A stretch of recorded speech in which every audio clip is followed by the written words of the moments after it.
你呃咗自己幾多年，由細到大身邊啲人、學校啲老師，甚至你自己都成日同啲仔女講勤力啲啦，勤力做嘢就有回報，只要肯捱就可以發達。但係今日大師要將呢個世紀大謊言喺你面前狠狠地撕碎。你試下靜低心嚟望下你自己，你呢大半世人做得唔夠勤力咩？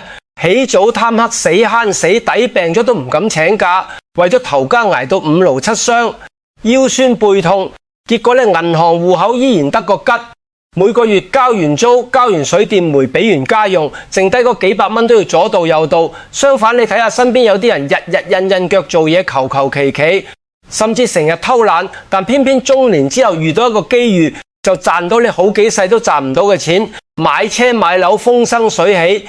點解會咁？你係咪覺得個天好唔公平？係咪覺得自己天生就係窮鬼命？大師今日好嚴肅咁話俾你知，你賺唔到錢，好多時候真係唔係你唔夠勤力，亦都唔係你唔夠叻。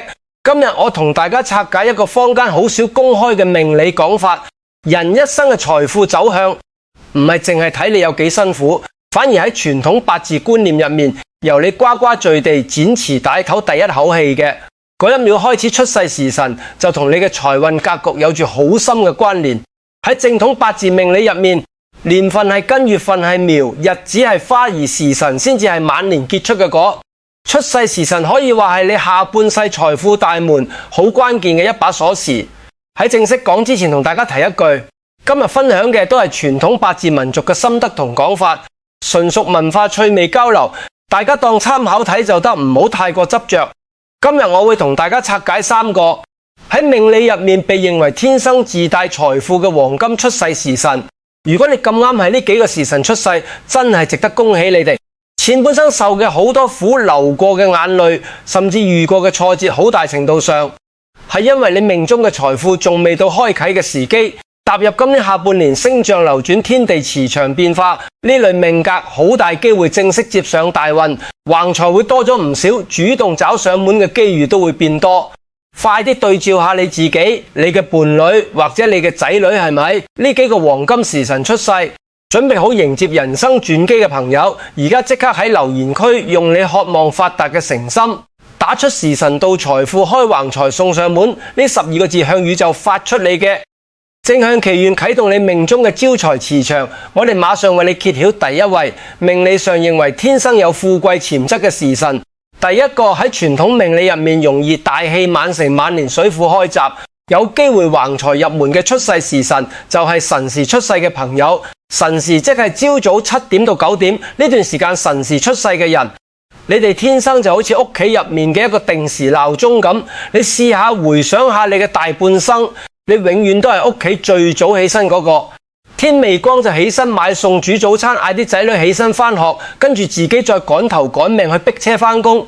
你充滿朝氣，滿腔熱血做嘢，永遠都係最快手最妥當嗰個。但係你前半生硬係覺得自己懷才不遇做生意，明明條橋係你度出嚟嘅，最後偏偏俾人截胡打工，大部分粗重功夫都係你做，但一到升職加薪，功勞就俾啲識得賣口乖嘅小人搶走。你日日奔波勞碌，好似一條上咗鏈嘅發條咁停唔落嚟，但係收穫同付出永遠不成正比。你心入面有極大嘅委屈，覺得自己明明咁標青，點解老天爺偏偏要針對你？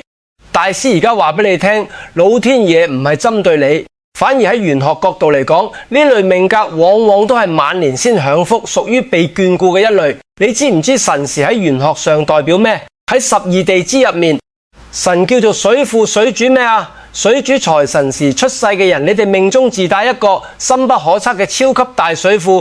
你前半生流過嘅汗水、受委屈、流過嘅眼淚、奔波勞碌、食過嘅虧，唔會係白費噶。呢啲經歷都好似喺為你命中嘅水庫慢慢蓄水。前半生覺得辛苦，往往係因為水庫仲未儲夠水量，大門仲未到開啟嘅時候。我同好多辰時出世嘅朋友論過命，10個有9個前半生都係勞碌命做地盤嘅。天未光就紮住飯盒上工地，太陽曬到背脊脫皮都唔敢抖多10分鐘，就為咗多做幾平方，多賺幾十蚊。做寫字樓嘅朝9晚5講就好聽，實質 OT 到3更半夜係家常便飯。老闆一個訊息過嚟，就算瞓到半熟都要爬起身改報告。開鋪頭做小生意嘅，進貨理貨，看鋪收賬，一腳踢一年365日。除咗年初一，日日都要開門，連病都唔敢病。屋企入面更加唔使講，上有老下有亂，柴米油鹽樣樣要你操心。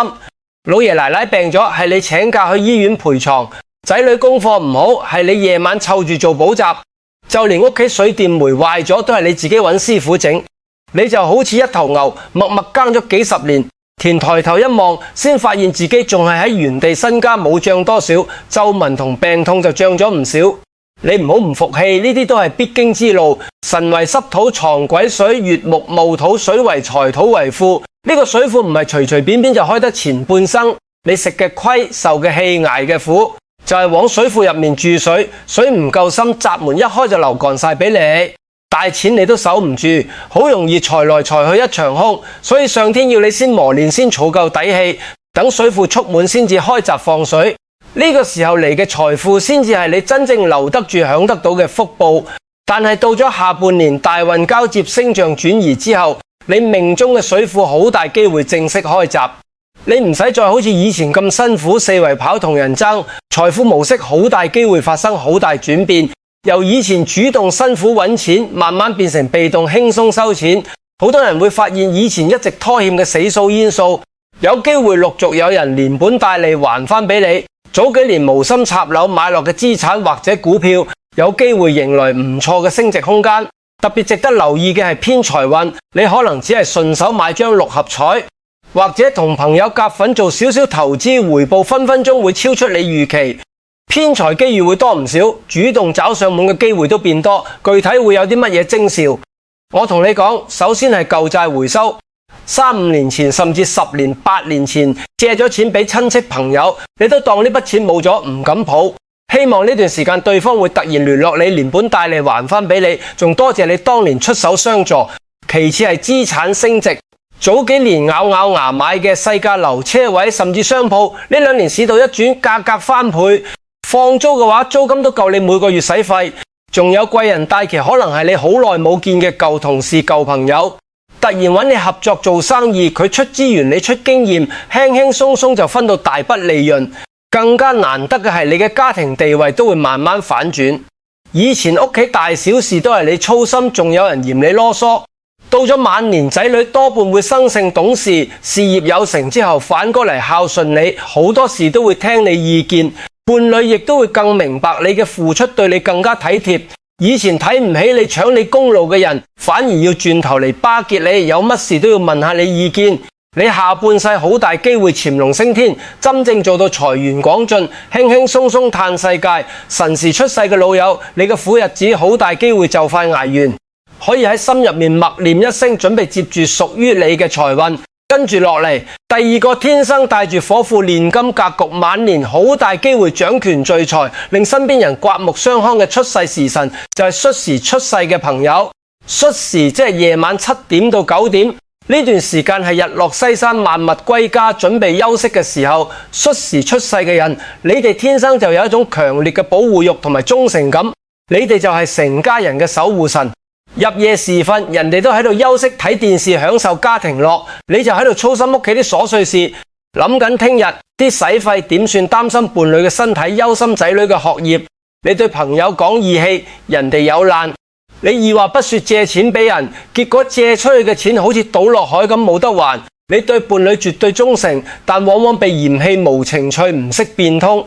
你大半生默默吞咗極多委屈，受咗好多不白之冤，甚至成日俾人當做替罪羔羊，幫人頂更。你心入面覺得自己好似一隻忠心嘅看門狗，守護住所有人，但就冇人嚟心疼你。屬戌時嘅朋友，你千萬唔好自卑。你知唔知你嘅命格有幾矜貴？戌時係八字命理裏面大名鼎鼎嘅火庫。火係用嚟做咩㗎？火能煉金。你前半生受過嘅屈氣，食過嘅死貓，俾人辜負嘅傷痛，都好似一把熊熊烈火，日日夜夜幫你錘煉晚年嘅真金白銀。俗語話真金不怕紅爐火，捱得過前半生嘅磨練，你嘅心智同財運格局都會被鍛造得相當紮實。戌為燥土，撞丁火，辛金木土。火主磨練主名望，金主財富，主骨氣。呢個火庫就好似一個大熔爐，將你命格入面嘅雜氣、晦氣、窮氣慢慢燒走。最後剩低嘅就係閃閃發光嘅純金。所以戌時出世嘅人，前半生越捱苦越受委屈，晚年嘅金就越純越值錢。我見過好多戌時出世嘅朋友，年輕時真係食盡苦頭，幫朋友擔保借錢，最後朋友走佬，佢自己背債，捱咗5、6年先還清。做管理層下屬闖禍，佢主動孭鍋，被老闆降職減薪，連解釋都唔多解釋一句。屋企兄弟姊妹多，父母養老嘅事，其他人推三推四，得佢一個人全包，出錢又出力，仲被其他兄弟姊妹嫌做得唔好。感情入面亦都係付出嗰個對伴侶一心一意，捱窮捱苦都唔抱怨對方事業唔順，佢就默默擔起頭家，省吃儉用幫補。但往往對方發達咗，反而嫌佢木訥，嫌佢唔識打扮，嫌佢成日講柴米油鹽冇情趣。你話慘唔慘？真係慘。但係大師同你講，呢啲都係火煉嘅過程，熬過去你就脫胎換骨。到咗晚年，你命中嘅火庫大開，火煉真金嘅大運正式啟動，你唔止有機會積累豐厚財富，仲好大機會獲得成個家族入面最高嘅話語權同尊重。你嘅財富多數唔係來自普通打工出糧，而係偏向一啲有份量嘅重資產，例如物業升值、有潛力嘅項目分紅，或者長線投資嘅可觀回報。你嘅眼光都會變得好銳利，別人睇唔到嘅商機，你好容易就能把握到。點解話你晚年有權有地位？因為火庫練出嚟嘅唔止係錢，仲有名望同底氣。前半生你默默付出積累嘅人品同口碑，晚年會慢慢顯現出效果。家族入面有大事，長輩多半會揾你商量，晚輩都願意聽你意見。你講一句好過其他人講10句。以前睇死你揾你着數嘅親戚朋友，都會慢慢對你改觀，主動同你打好關係。更加令你安慰嘅係仔女多半會越嚟越生性。佢哋事業有成之後，好多事都會同你商量，甚至會將資產交俾你幫忙打理，對你十分信任。細個嘅時候，你操心佢哋讀書，大咗操心佢哋工作，到你晚年，佢哋就會反過嚟孝順你，俾你最好嘅生活，乜都唔使你操心。你係真正嘅隱形富貴命格，晚年威風體面，冇人敢再睇小你。戌時出世嘅朋友可以準備好迎接屬於你嘅黃金時代。你嘅晚年好大機會富貴逼人。第3個要同大家拆解嘅黃金時辰，其實包含2個時辰。因為佢哋嘅命理特質十分相似，而且財運爆發力喺12個時辰入面相當驚人，唔少命理師傅都覺得呢種格局十分難得。呢2個時辰就係丑時同埋未時。丑時係凌晨1點到3點，未時係下午1點到3點。呢2個時辰，一個係最黑最靜嘅深夜，一個係最猛太陽、最令人昏昏欲睡嘅晏晝。丑時同未時出世嘅人，你哋嘅性格特質就得1個字：忍。你哋係12個時辰入面最能夠承受孤獨同埋壓力嘅人。你哋前半生做嘢往往好孤獨，經常俾人孤立或者俾人排擠。遇到困難嘅時候，你身邊好多時候冇人幫手，永遠係你自己一個人死頂死扛，好似喺黑夜入面獨自摸索，又或者喺烈日之下獨自推車咁辛苦。你唔識得抱怨，有累自己吞，有苦自己食。好多時你明明做咗90%嘅功夫，最後摘桃子搶功勞嘅往往係別人。你心入面經常會懷疑人生，覺得自己係咪前世做錯事，今世要嚟受罰。大師今日要好好恭喜你哋，你哋絕對唔係嚟受罰，反而係命理上有做大老闆潛質嘅格局。丑同未喺5行入面都屬厚土，丑為金庫，未為木庫，土能聚萬物，土能生萬物。呢類命格命中就好似自帶一個容量好大嘅保險箱。你前半生嘅孤獨同隱忍，其實都係慢慢擴大呢個保險箱嘅容量，因為你將來有機會承接嘅財富，唔係普通人嘅格局裝得落、承受得起嘅。丑為濕土藏己土，辛金癸水，係金庫；未為燥土藏己土，月木丁火，係木庫。土主大地，主包容，主承載，主不動產。土越厚，能裝嘅財富就越多，能守嘅福氣就越久。古人話厚德載物。呢個厚字就對應你哋命格入面嘅厚土。點解前半生要咁孤獨？因為厚土格局唔係天生就飽滿，要靠你自己一啲一啲積累。每一次受委屈唔抱怨，就加厚一層土；每一次遇到困難自己扛，就加固一次財富；每一次幫咗人唔出聲，就多積1分德。前半生你越沉得住氣，忍得住孤獨，你嘅財富就見得越大越穩。丑時出世嘅朋友，深夜出生，天生性格內斂，唔中意應酬，唔識得講場面話。職場入面，你永遠係最安靜，嗰個默默做自己嘅事，唔會去老闆面前邀功，唔會同同事拉關係，有功勞你唔會爭，有黑鍋你唔會推，所以好容易俾人當透明，升職加薪永遠輪唔到你。但係你唔好唔開心，你嘅本事唔係靠嘴，係靠實力，係靠穩。未時出世嘅朋友，日頭最猛嘅時候出世，天生忍耐力超強，捱得苦，捱得熱，捱得委屈，被人誤解，你唔解釋，被人欺負，你唔反擊，打落牙齒就和血吞。你總覺得清者自清做多過講，時間會證明一切。雖然前半生食咗好多啞巴虧，但係你嘅人品同能力其實一直有人睇到晚年大運，一到你哋嘅肚庫就會徹底打開，財富爆發力喺所有時辰入面相當強勁，你唔使太操勞，就會有貴人主動找上門，將賺錢機會同豐厚利潤帶到你面前。你會親身體驗到乜嘢叫做偏財，追住你走，唔論係中獎分、大額紅利，甚至係得到一筆意料之外嘅收入。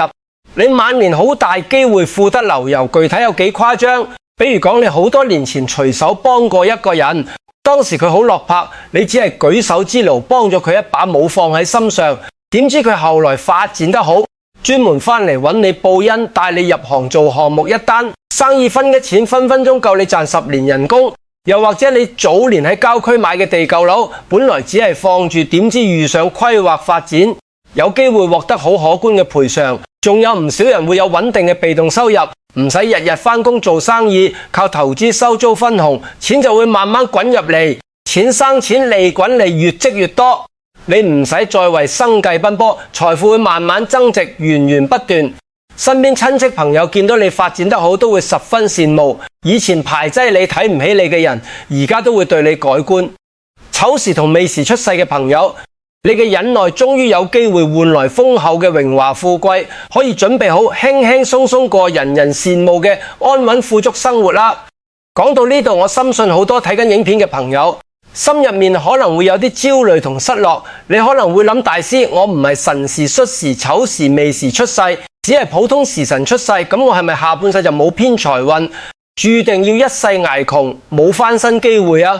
大家千祈唔好灰心，更加唔好絕望。命理格局係天生嘅，但民族風水同調整方法係後天可以做嘅。大師一早講過，我唔會淨係講問題，唔俾方法。如果出世冇自帶財富格局，我哋都可以用傳統民族嘅方法，後天借庫補運。今日大師就破例，將蘇派民族入面流傳嘅借時辰吸財小方法免費分享俾大家。呢個係民間流傳嘅改運小儀式，大家可以誠心試試，只要肯跟住做，無論你幾點出世都有助接住天地間嘅財氣。下半年有機會運勢轉好，偏財機遇變多。首先同大家講下背後嘅民族原理。辰戌丑未係命理入面講嘅4大財富，而辰同戌一個水庫一個火庫，辰戌相沖，一沖就動一動財氣，就容易流通。每日嘅辰時同戌時相傳係天地財富開合嘅交界點，呢兩個時辰宇宙能量比較活躍，財氣相對旺盛，就好似財富大門開咗條罅，會有財氣流溢出嚟。我哋就趁呢兩個時辰接住呢啲財氣裝入自己嘅氣場入面。呢個就係民間講嘅借天地之財補自身之庫。呢個借庫小儀式零成本，但儀式感極強，需要你用最虔誠嘅心去執行。聽日開始你要每日揀定一個時辰，一係朝早嘅辰時，即係7點到9點；一係夜晚嘅戌時，即係7點到9點。點解要揀呢兩個時辰？因為辰戌相沖喺玄學上代表住天地財氣開合嘅交界點，係宇宙能量相對活躍嘅一刻。揀時辰有講究，你習慣早起就揀辰時，吸清晨朝陽之氣；你要返工早起唔到就揀夜晚戌時，吸夜晚歸家之氣。記住揀咗就固定落嚟。21日都用同一個時辰唔好，今日朝早、聽日夜晚咁樣能量會散，效果大打折扣。跟住揀位置，一定要喺你屋企嘅大門口，或者係有窗有生氣嘅露台，一定要面向室外，對住天空或者開闊嘅地方，千祈唔好對住牆、對住衣櫃。如果望到海、望到公園、望到綠植就更加好。水主財，綠植主生氣，效果會加倍。喺呢個黃金時辰入面，你放低所有雜念，行到去你揀好嘅位置，雙腳平排企穩，同肩膊一樣寬，腳尖向前，雙手自然垂喺兩邊，全身放鬆，唔好僵硬，然後深深咁吸3大口氣，將清晨或者夜晚嘅天地靈氣吸入體內。呢3口氣唔係隨便吸嘅，第一口氣慢慢吸，吸到丹田位置，想象清新嘅空氣帶着天地靈氣慢慢進入你嘅身體。第二口氣再深啲吸，想象四方8面嘅金色財氣，跟住空氣一齊被你吸入體內，裝滿你個胸口。第3口氣吸到最滿，想象8方嘅貴人好運福氣全部都被你吸咗入來，遍佈你全身。每一口氣都要慢吸慢呼，唔好急。跟住合埋雙眼，喺心入面堅定專注咁默念8個字：天門大開，八方進財。記住唔好出聲，喺心入面念就得。最緊要係誠心專注。念嘅時候可以諗下自己嘅正向願望，比如升職加薪、生意順境、偏財入門，但千祈唔好貪得無厭。正所謂心誠則靈，相傳呢8個字對應住天地財氣嘅開關，一念出去就好似對上咗頻率，財氣更容易向你靠攏。念完之後慢慢睜開眼，轉身返入屋，即刻飲一杯溫暖嘅清水水。喺民族入面代表財溫水，代表生機。呢杯水落肚，寓意住將剛才接住嘅財氣同福氣穩穩當當咁留住喺身邊。千祈唔好飲冰水，民間認為冰水會散財氣，亦都唔好飲滾水，容易傷元氣。溫水就啱啱好。就係咁簡單一個小動作，建議連續堅持做21日。21日喺民族玄學入面係一個完整嘅氣場調整周期。相傳人嘅氣場21日左右就會完成一次更新，堅持做落去，有助慢慢同天地財氣建立感應，接住黃金時辰流溢出嚟嘅財氣。做呢個小儀式有幾點注意事項，民間認為會影響效果，大家可以記一下。第一，21日期間盡量保持心境平和，唔好成日怨天尤人，少講髒話，唔好做損人利己嘅事。心越善，氣場越正，相傳接財效果就越好。第二，如果期間可以多做善事就更加好，捐啲零錢俾慈善機構，幫下身邊有需要嘅人，甚至讓座俾老人家都係積福嘅事。福氣夠，財氣先留得住。第三，唔好做2日就覺得冇效果就放棄，氣場調整係循序漸進嘅。好多人會先覺得精神變好，心情舒暢，是非變少，做嘢順暢，然後先係財運慢慢好轉。堅持落去，你慢慢可能會發覺自己精神面貌變好，身邊嘅是非小人少咗，做嘢都越嚟越順。唔少人仲會無端端遇到好多賺錢小機遇，正財偏財都慢慢多咗。呢個就係民族調整氣場帶嚟嘅正向作用。各位朋友，時辰嘅格局的確會影響我哋人生嘅起點，同前半生嘅路途係平坦定係崎嶇有好大關聯。但係你大半世人展現出嚟嘅善良堅韌，同對屋企人嘅無私付出，先至係你接住晚年財運最根本嘅底氣。上天唔會盲目派福，你前半生流嘅每一滴汗，受嘅每一份委屈，其實都係積累你嘅福報，到晚年會慢慢轉化成豐厚嘅回報送翻俾你。